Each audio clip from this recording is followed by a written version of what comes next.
마태복음은 어제도 그 여전도의 총회 때 지영은 목사님이 그 마태, 마가, 누가, 요한복음에 대해서 설명을 하시더라고요. 마태복음, 마가복음, 누가복음은 한 가지 그래서 한 가지로 관점을 가지고 봤다. 그래서 공관복음이라고 하고, 요한복음은 사복음서라고 하거든요. 그러니까 조금 색다른 입장에서 썼고, 요한복음은 신약성서 가운데서 제일 마지막에 쓰여졌어요. 거의 예수님이 돌아가시고 100년쯤 돼서 요한계시록하고 요한복음이 쓰였거든요. 그러니까 요한복음과 요한계시록이 쓰여질 당시에는 예수 믿는 사람들이 굉장히 핍박을 받을 때였어요. 그래서 예수 믿느냐, 안 믿으면 내가 살려주고 믿으면 내가 너 죽인다, 이럴 때 쓰여진 책이 요한복음, 요한계시록이란 말이죠. 그러니까 마태복음하고 마가복음, 누가복음하고는 전혀 분위기가 다르죠. 예수 믿다가는 밝혀지는 경우에는 죽임을 당하는 그런 분위기 속에서 쓰여진 책이 요한복음과 요한계시록이죠. 근데 마태복음은 마태가 유대 사람입니다. 그래서 유대 관점에서 유대인들에게 예수님에 대해서 설명하기 위해서 무척 애를 쓰는구나, 이런 느낌이 마태복음을 보면 들어요. 아하, 유대인들에게 이 예수님에 대해서 설명하려고 하는 노력이 가상타할 정도로 유대인들에게 예수님을 계속 설명하는 듯한 느낌. 그래서 유대인들이 잘 알고 있는 구약 성경을 굉장히 많이 인용하죠. 구약 성경을 끌어다가 예수님이 구약 성경에서 말씀하시는 이 내용에 맞는 분이 누구냐? 예수님이다. 이걸 이야기하기 위해서 마태는 굉장히 노력을 하다 보니까 구약 성경을 인용하는 양이 다른 복음서보다 마태복음이 많겠죠. 그래서 구약 성경의 예언이 성취되어 가는 과정, 이걸 보여주기 위해서 마태는 애를 썼다. 유대인과 갈등을 해소하기 위해서 마태는 이 마태복음을 썼다, 이렇게 보시면 되겠습니다. 오늘 이 말씀도 보십시오. 마태는 다른 복음서하고는 달리 22장 오늘 읽었는데, 사실은 오늘 이 말씀은 21장 23절부터 시작된 거예요. 21장 23절에 보면 뭐라고 되어 있느냐면, 예수께서 성전에 들어가 가르치실세, 예수님이 성전에 들어가서 가르치셨어요. 21장 23절에 나오는 내용이죠. 백성의 장로들, 대제사장들, 이런 사람들이 성전에 와서 가르치니까 이 사람이 성전에 와서 가르친단 말이죠. 그러니까 예를 들자면 하늘이교회 담임 목사가 윤창용 목사인데, 윤창용 목사가 설교를 안 하는데 어떤 느닷없이 나사렛에서 온 젊은 친구가, 머리도 긴 친구가 뜩하니 올라와서 설교를 한단 말이죠. 그러면 제가 가가지고 당신 누군데 설교하는 거야? 이렇게 했을 거 아니에요? 그 얘기를 21장 23절에서 하고 있는 겁니다. 그러면서 네가 무슨 권위로, 누가 이런 설교할 수 있고 가르칠 수 있는 권위를 줬느냐? 그러니까 예수님이 대답하시되 나도 너희들에게 묻겠다. 무슨 권위로 너희들이 이 일을 하는지 말해라. 내가 요한의 세례를 묻겠다. 요한의 세례가 어디서부터 왔느냐? 그거 대답해라. 근데 많은 이스라엘 사람들이 당시에 요한의 세례를 지지하고 요한의 세례가 참 좋다, 이런 분위기였기 때문에 요한의 세례가 하늘로부터 왔다 하면 이건 요한을 선지자로 인정하는 모양새가 되고, 또 하늘로부터 안 왔다 그러면 백성들의 저항이 있을 거고, 이러지도 못하고 저러지도 못하는 질문을 예수님이 하시면서 너희들이 대답 못하면 나도 내가 이렇게 하는 권위에 대해서 말하지 않겠다, 이렇게 얘기를 하시면서 가르친 세 가지 비유가 있는데, 이 세 가지 비유 중에 하나가 둘째 아들, 큰 아들 간다고 했다가 안 간 이야기, 그 다음 포도원 농부 종 이야기, 그 다음에 오늘 여기 나오는 혼인잔치의 이야기, 이 세 가지를 성전에 들어가서 21장 23절에 나오는 성전에 들어가서 가르친 세 가지 내용 가운데 하나다, 이렇게 보시면 됩니다. 자, 그런데 이 비유의 오늘 내용은 간단합니다. 비유가 다, 세 가지 비유가 다 어렵지 않아요. 근데 이 비유는 뭐냐면 어떤 임금이 잔치를 베풀었습니다. 근데 잔치를 베풀었는데 그냥 먹고 즐기자는 잔치가 아니라 혼인 잔치예요. 그러니까 임금에게 아마 아들이나 딸이 있어서 그 임금의 아들, 딸을 결혼시키는 잔치였던 것 같습니다. 그래서 결혼하게 되는 잔치를 열었는데 혼인 잔치라고 하는 것은 누가 있어야 됩니까? 신랑, 신부가 있어야 되겠죠. 그러니까 신랑을 축복하고 신부에게 덕담을 나누고 뭐 이런 잔치들이 혼인 잔치입니다. 혼인 때는 우리나라도 덕담을 베풀죠. 잘 살아라. 깨소금 냄새가 여기까지 나는구나. 깨소금 냄새가 왜 나? 그렇죠? 그런데 막 그런 얘기를 하고 말이죠. 또 저 때는 제가 결혼식 날 제일 많이 벙긋벙긋 웃었던 모양이에요. 막 웃었어요. 그랬더니 어떤 권사님이 지나가다가 제가 전도사 때 결혼했잖아요. 윤 전도사님 그렇게 웃다가는 딸만 낳아요. 딸만 낳아요. 그러더라고요. 아우, 그 권사님이 어찌나 그렇게 예지 능력이 강하신지. 그 권사님 말대로 됐잖아요. 하나님은 빈틈이 없으신 분이야.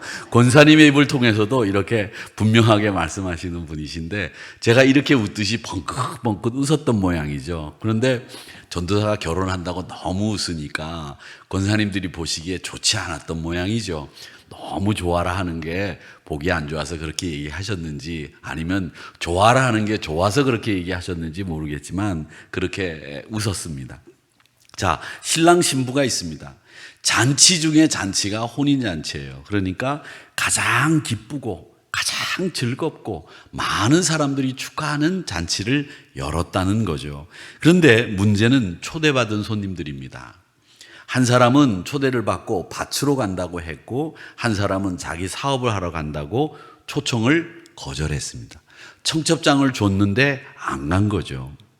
그래서 임금이 화가 나가지고 군대를 동원해가지고 오지 않은 사람들, 그 사람들의 집을 다 허물고 불지르고 그 사람들을 죽여버렸어요. 그리고 난 뒤에 임금도 좀 너무한 듯한 느낌이 들지만 임금이 신하들에게 명령해서 야, 길에 나가가지고 아무나 지나가는 사람 다 데리고 와가지고 잔치를 하자. 이렇게 말씀을 해가지고 신하들이 다 길에 나가가지고 지나가는 사람 아무나 불러가지고 야, 잔치 와라. 임금의 혼인잔치에 와라. 이렇게 이야기를 했습니다. 그래서 사람들이 와가지고 혼인잔치에 참여하게 됐는데 임금이 보니까 거기에 예복을 안 입은 사람이 있어서 그 사람을 보고 혼쭐을 내고 쫓아내서 그 사람을 바깥으로 내보냈다. 그리고 그 사람이 나가서 이를 갈며 울며 슬퍼했다. 그 얘기가 오늘 본문의 내용입니다. 여기 조금 이해가 안 되는 부분이 좀 있기는 하죠. 그 이유가 뭐냐면 지나가는 사람 아무나 오라고 해서 갔는데 그 사람들이 준비를 하고 간 것도 아닌데 예복을 입지 않았다고 쫓아냈다. 이건 우리가 조금 이해가 안 되는 부분입니다. 여기를 의아하게 생각하게 되는데 아무나 오라고 해서 갔는데 왜 예복을 갖춰 입지 않아서 쫓아냈는지 이 부분은 우리가 이렇게 생각해야 됩니다. 예복은요, 천국과 아주 밀접한 관계가 있습니다. 이 예복이라고 하는 것은 다양한 의미를 나타내는데 예복이라고 하는 것은 다른 게 아니라 천국에 갈 수 있는 백성의 자격과 그의 조건을 이야기하는 것이 예복입니다. 그러니까 이 말씀은 그냥 그대로 예복을 안 입어서 쫓아냈다는 얘기가 아니라 그 혼인잔치에 들어갈 수 있는 자격과 조건을 갖추고 있어야 된다는 얘기죠. 우리가 잔치에 가려면 그분을 축하하기 위한 마음가짐도 가져야 되죠. 축하하기 위한 마음도 있어야 되겠고요. 또 잔치에 가는 사람이 까만 넥타이 메고 가면 안 되겠죠. 그리고 요즘에는 더 세밀하게 잔치에 가는 사람들은 여자분들은 하얀 옷을 입으면 안 된다고 그러더라고요. 왜? 여자가 신부가 하얀색 드레스를 입고 있으니까 그 하얀색 드레스가 돋보이도록 옷을 입어야 된대요. 그렇게 하는 그런 예법도 있는 거고 또 거기 가가지고 참 잘 살아봐라 니네들이 잘 사나 보자 이런 말하는 분은 없잖아요. 그렇죠? 그런 마음 가지고 가서 혼인잔치에 가가지고 야 결혼하는 신랑 신부를 보고 아닙니다 뭐 이럴 수도 없는 거 아닙니까? 그렇죠? 그래서 저희가 신학교 다닐 때 친구들이 말썽을 피우면 너 결혼할 때하고 목사 안수 받을 때 보자 이렇게 얘기를 합니다. 그럼 그게 제일 겁나는 거예요. 목사 안수 받을 때 항상 이 안수위원들이 안수를 주기 전에 묻습니다. 여기에 나와 있는 목사 안수 후보자들 가운데 목사 안수를 받아서는 안 된다고 생각하시는 분 계시면 손을 들어 표하십시오. 이렇게 물어요. 근데 거기서 누가 아닙니다 이러면 그 사람은 거기서 일단 유보가 되거든요. 그러니까 목사 안수를 받을 때 두고 보자 이러면 이게 제일 겁나는 말이에요. 게다가 또 어떤 친구들이 농담 삼아 이런 얘기를 합니다. 너 목사 안수 받을 때 조심해라. 내가 여자친구한테 애기 안겨가지고 데려가서 아니요 라고 소리 지르면 넌 당장 안수 못 받아. 한번 생각해 보세요. 목사 안수 여기에 받을 분들이 나와 있는데 혹시 아니라고 생각하는 분 계십니까? 그런데 저기서 여자 하나가 애를 안고 일어나가지고 안 됩니다 이러면 어떻게 되겠어요? 안 되겠죠? 이제 그런 일들을 가지고 농담 삼아 얘기들을 많이 했습니다. 그건 제가 농담을 했던 이야기를 여러분들에게 말씀드리는 이유는 뭐냐면 우리가 안수를 받으려면 안수를 받을 만한 요건과 자격이 갖추어져 있어야 된다는 얘기죠. 그리고 또 결혼하려면 신랑 신부가 순전하고 또 그리고 그 사람을 정말 사랑하는 마음으로 결혼할 마음의 준비가 되어 있어야 된다는 거예요. 제가 아는 어떤 분이 결혼식을 하게 됐는데 결혼식을 11시에 하게 됐는데 신랑이 안 오는 거예요. 신랑이 안 와. 신부가 지금 들어가야 되고 또 주례가 기다리고 있는데 신랑이 안 오는 거 보셨어요? 여러분 못 보셨죠? 저는 봤어요. 신랑이 안 와. 그래가지고 온 신랑 식구들이 다 와 있고 신부 식구들이 다 와 있는데 신랑이 안 와가지고 신랑을 찾으러 갔어요. 그때가 조선호텔에서 결혼할 때인데 신랑을 찾으러 갔어. 근데 신랑이 없어. 근데 보니까 어디서 찾았어. 그래가지고 어떻게든지 데려와가지고 40분 만에 결혼식을 했어요. 하기는. 그런데 그 신랑이 사실은 저는 그 신랑이 참 괜찮은 친구라고 생각하는 이유가 자기는 마음에 이 여자하고 결혼할 마음이 없다는 거예요. 그래가지고 난 결혼 못하겠다. 그런데 온 식구들이 다 매달려갖고 야 이놈아 네가 결혼 안 하면 어떡하냐. 저 신부 뱃속에 있는 애는 네가 어떡할 거냐. 이렇게 해가지고 데려와서 결혼을 하는 거죠. 여러분 저는 그런 것도 봤어요. 참네 희한하죠. 그 일은 내가 저질렀지만 나는 저 여자를 사랑하지 않으니 난 결혼할 수 없다. 이런 거죠. 이런 일이 있었다는 거예요. 여러분 혼인잔치가 기쁨의 잔치가 돼야 되는데 이런 기쁨의 잔치가 되지 못하면 안 되는데 오늘 임금이 혼인잔치를 열었으니까 이게 얼마나 기쁘고 축복을 베풀고 덕담을 베푸는 자리이겠습니까?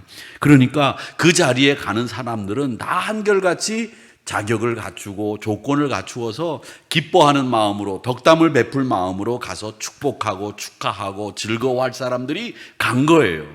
그런데 그런 자리에 예복을 입지 않았다는 말은 이런 마음이 없었던 사람들이 갔다는 얘기가 되는 겁니다.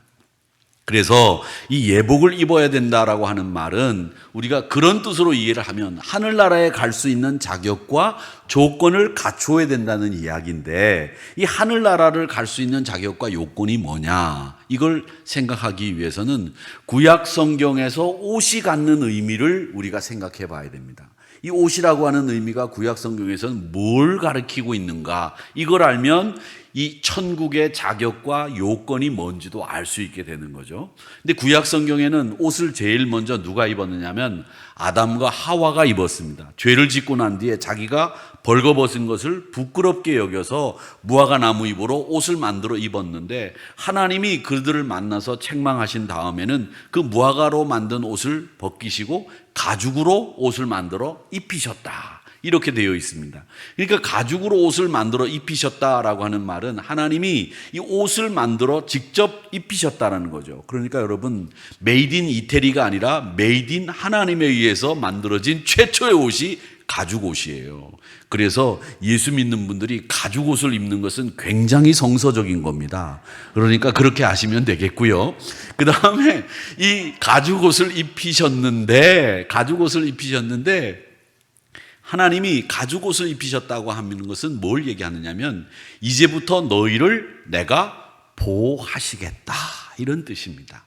그리고 너의 수치를 내가 직접 가려주겠다 이런 뜻을 가지고 있는 겁니다.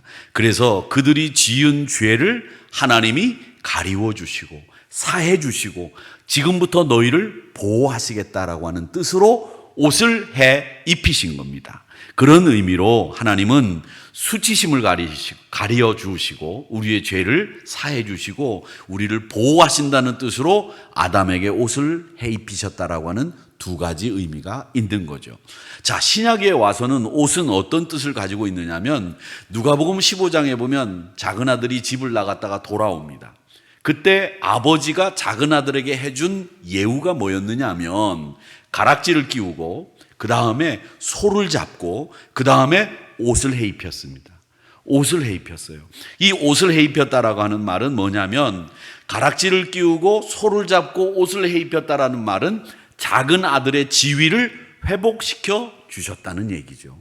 그동안 얘는 먼 나라에 가서 종으로 살면서 재산 다 탕진하고 버림받고 돼지 지엽 열매를 먹던 사람이었는데 이제 아버지가 작은 아들의 지위를 다시 회복시켜 주셨다는 의미로 옷을 해 입히고 가락지를 끼우고 살진 소를 그것도 잡았다라고 하는 얘기입니다. 그래서 이 옷이 갖는 의미는 지위를 회복시켜 주신다. 우리의 죄와 허물을 사해 주시고 용서해 주신다. 그리고 하나님이 우리를 보호해 주신다라는 뜻입니다. 그럼 여기에 순종하는 마음을 가지고 우리가 하나님이 회복시켜 주신 지위를 찾고 그리고 하나님이 우리의 죄를 사해 주심을 믿고 그리고 하나님의 보호하심 속에 거하게 되는 순간에 우리는 뭐가 된다?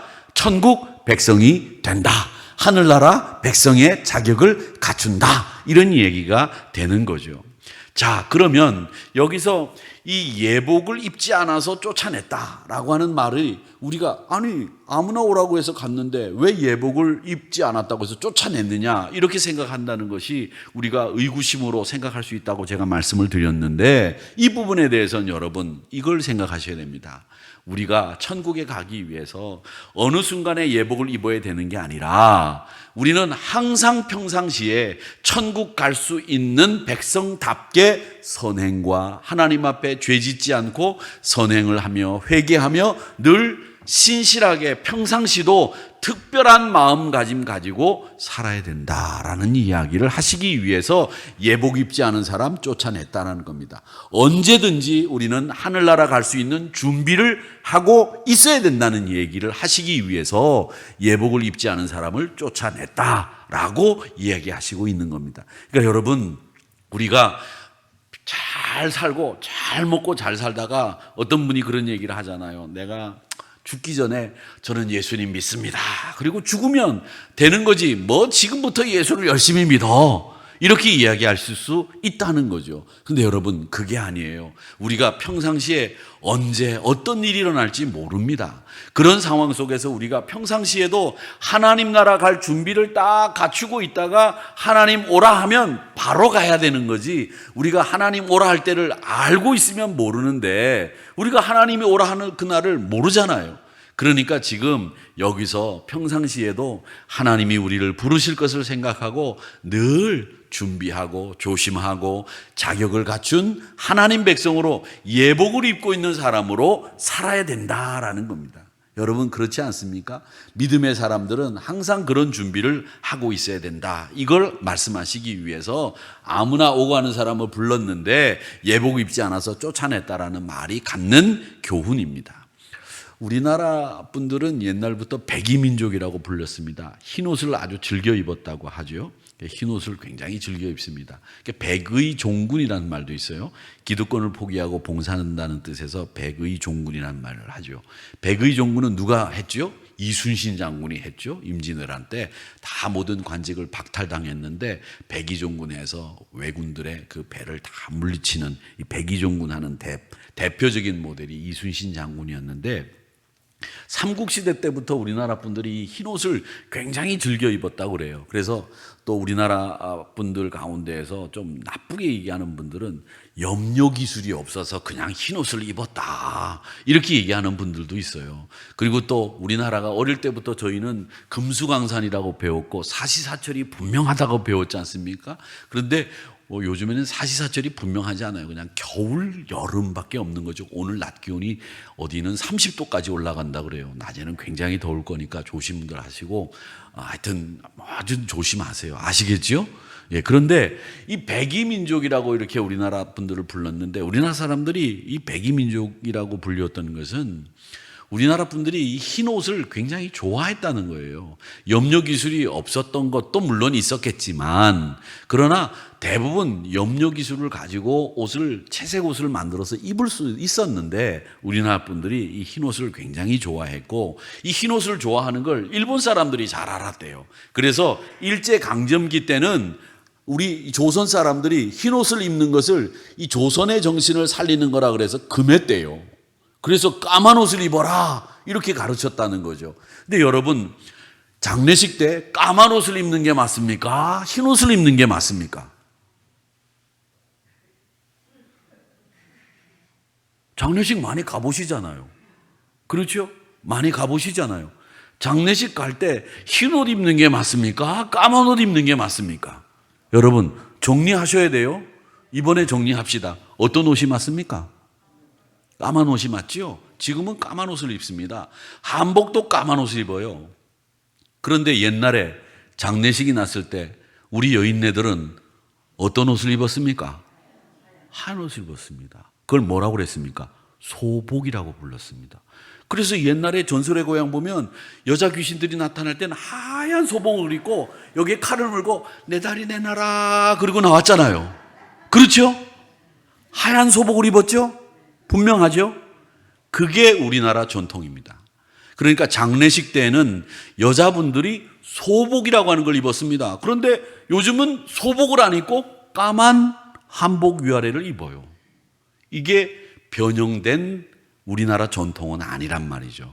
이게 일제강점기 때 흰옷을 좋아하는 한국 사람들을 흰옷을 못 입게 한 영향이다 라고 이야기하는 분들도 있어요. 있는데 우리나라는 원래부터 장례식 때에는 소복이라고 하는 것을 입었지 까만 옷을 입지는 않았다는 거예요. 그러니까 원체 맞는 옷은 뭐예요? 하얀 옷이에요.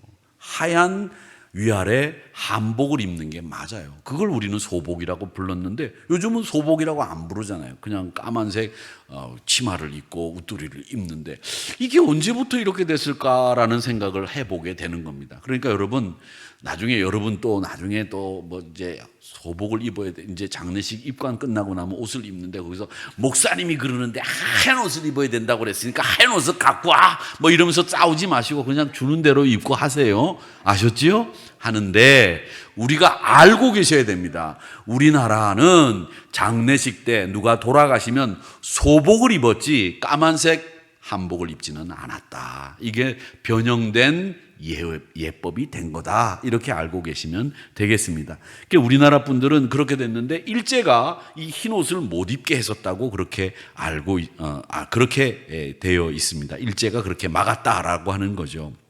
자, 그렇다고 한다면 제가 아까 구약시대 때 아담과 하와가 옷을 입었다라는 말씀을 드렸는데 하나님이 직접 지어 입힌 피조물 가운데 가장 하나님이 사랑했던 이 하와에게 옷을 해 입히신 겁니다. 가죽 옷을 입히셨는데 이 말은 또 무슨 뜻이냐면 하나님이 우리에게 은혜를 베풀어 주셨다는 의미입니다.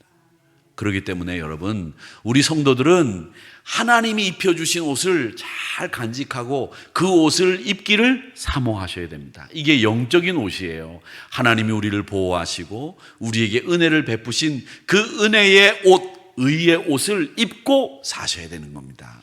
물론 우리가 육신적으로도 옷을 깨끗하게 잘 입으세요.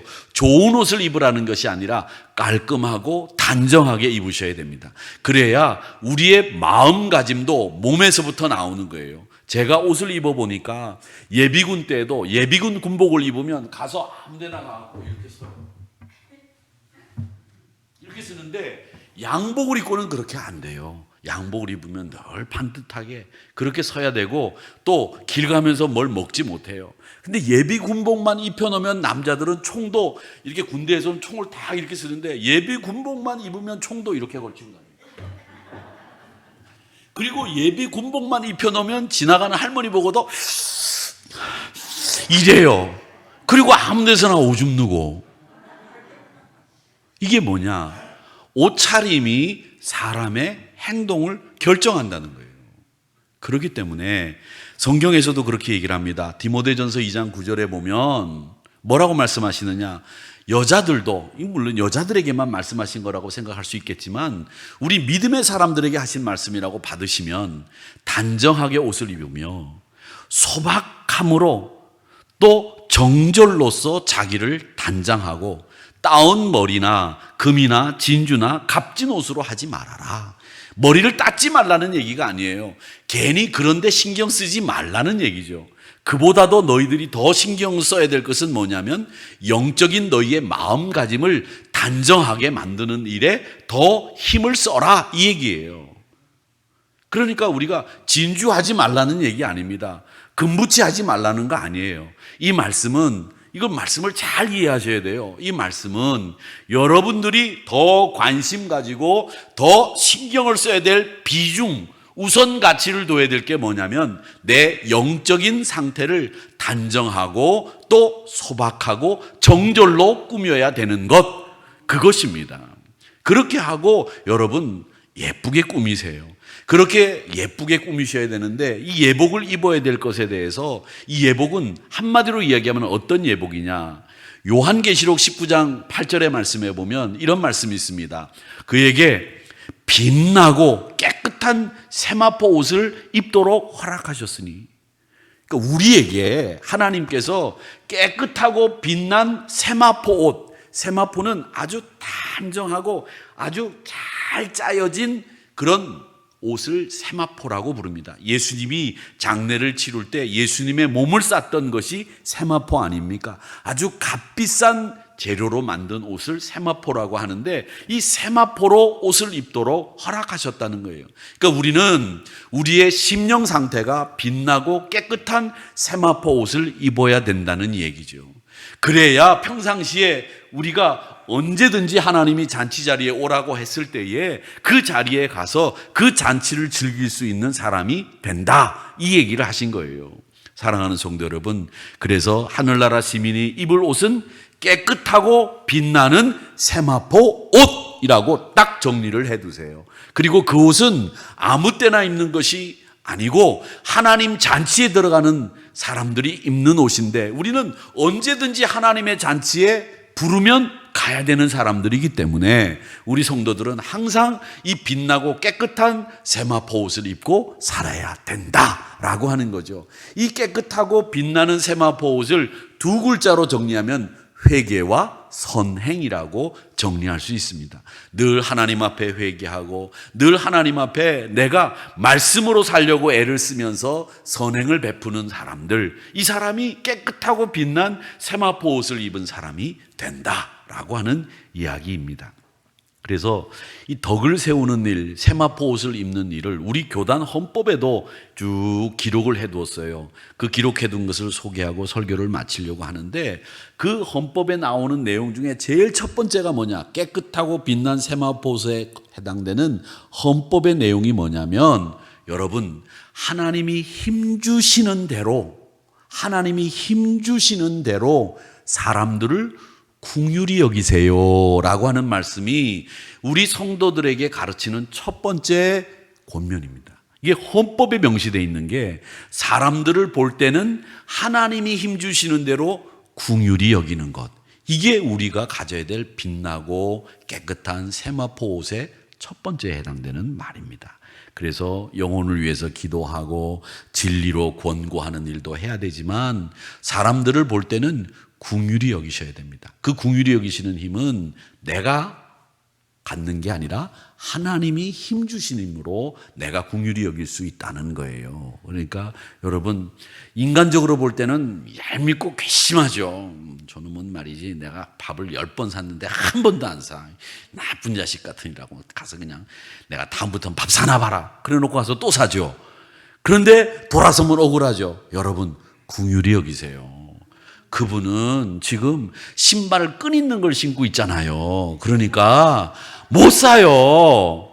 그리고 못 사는 분들은 못 사요. 근데 그런 분들이 또 다른 면으로는 또 좋은 면도 있다고요. 그러니까 그런 거 한 가지 면만 보고 괜히 믿게 보지 마시고 다른 면은 또 좋게 볼 게 많거든요. 그러니까 사람을 볼 때는 늘 긍휼히 보시는데 하나님이 힘 주시는 대로 긍휼히 여길 것이다. 이렇게 말씀하시고 있는 이 헌법의 내용을 잘 보십시오.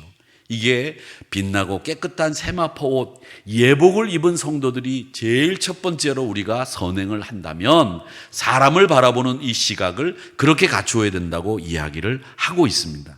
그러면서 또 한 가지 헌법에서 가르치는 것이 뭐냐면 복음에 부끄럽지 않도록 행동해라. 이것을 가르치고 있습니다. 이 복음 앞에 부끄럽지 않도록 행동하고 사람을 긍휼의 눈으로 바라보라고 하는 것이 우리 성도들이 해야 될 가장 중요한 두 가지 행동이다. 이렇게 말씀을 하시고 있고요. 또 하지 말아야 될 것도 이야기하고 있습니다. 하지 말아야 될 것을 뭘로 얘기를 하냐면 여러 가지가 있는데 중상, 편론하지 마라. 선동하지 마라. 이걸 헌법에서는 분명하게 이야기합니다. 이 깨끗하고 빛나는 세마포 옷을 입은 사람들이 하지 말아야 될 일 중에 하나가 중상하지 마라, 모략하지 마라, 선동하지 마라. 사람들을 선동한다는 말은 나쁜 일로 몰아가는 일, 이거 선동이에요. 하지 마라 이렇게 말씀을 하시고 또 하나가 뭐가 있느냐면 하지 말아야 될 것은 신의를 저버리는 일을 하지 마라. 그러면서 갚을 예산이 없는데 부채지지 마라 이런 말씀을 하셨거든요. 그러니까 믿음의 사람들은 제가 늘 말씀드리지만 교인들 간에는 돈 거래하지 마십시오. 이 돈이 거짓말을 하기 때문에 신의를 저버릴 수 있어서 깨끗하고 빛나는 세마포 옷을 못 입게 할 수 있어요.